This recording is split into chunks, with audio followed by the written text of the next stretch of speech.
Hey everybody, this is Justin with Justin Buys Houses. I'm up here in the great state of Maine getting a little rest and relaxation. It's technically a work week. We're getting my buddy's cabin ready for the season. And this is what they refer to as fly season. So a lot of people don't come up this week. It's very quiet.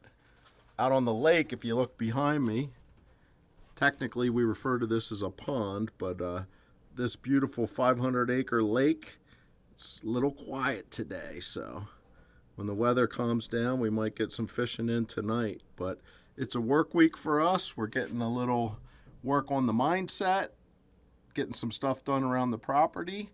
We did just stop by the local tax office and picked up a list of some potential opportunities. We're looking for second homes, lake lots, anything of interest. So we're always looking for opportunities.